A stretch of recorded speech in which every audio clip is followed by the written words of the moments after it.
Nahog na sa mga kamot sa balaod kining gihulagway nga mga notadong tulisan nga biktima sa Mandawi o ubang mga silingang lugar. Duha sa ilang mga biktima miasoy nga gawas sila gitulis gilugos usab sila sa mga suspitsado. Si Nico Sirino sa report.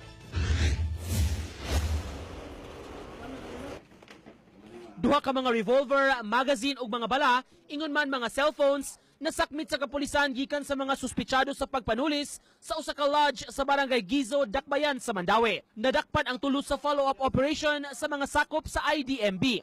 Arestado sila si Mark Tampos alias Makoy ug usa ka minor de edad nga babay. Si Rex Braga alias Bonjing miaksyon og sukol sa mga otoridad mo'y hinungdan nga napusilan. Gidala siya sa Vicente Soto Memorial Medical Center. Atul sa tulis, naatol nga atua sa dapit ang usa ka pulis nga destino sa Borbon apan napusilan sa mga sospek. Nagpaalim siya karon sa tambalanan. Ang duha ka mga sospek, sila si Braga ug Tampos, positibong gitudlo nga mo'y mitulis sa usa ka larangan sa lungsod sa Konsolasyon niadtong Martes sa kadlawon. Kuha kini sa CCTV sa establishmento pipila ka minuto sa wala pa mo deklarar og tulis. Nagpakaroon inyong customer ang duha ug mi-order pa. Gawa sa pagsakiyo sa halin sa tindahan, ang mga tindera pugsanong gipasakay sa mga sospek sa ilang motor paingon sa usa ka sementeryo.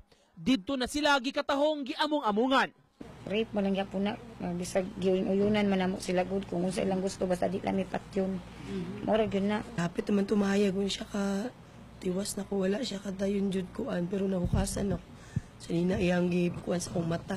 Dihang ni dool ang kaning sa iyang kahira kada usa ka kaning tindera dito nagisunda na ni declare na hold up nya giidahi na naghila pagawas. Sa interview, giangko ni Tampos sa mga tigbalita ang tulis sa lodge apan mihimakak sa tulis sa Konsolasyon. Giingong gikuyog ra siya sa iyang kauban ug wa siya ideya nga manulis sila padong.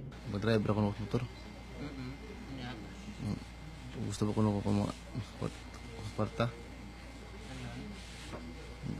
Mata pagkakuyog na ko niya, wala mo tadai pagamay.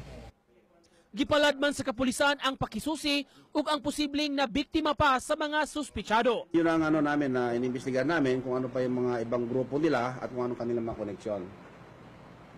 Pero na-consider ng mga local boys na inimbestigahan pa natin na mga local boys to, pero siyempre tinitingnan natin yung anggulo kung ano pa yung mga nilang mga konektado. Nico Sirino, Balitang Bisdak.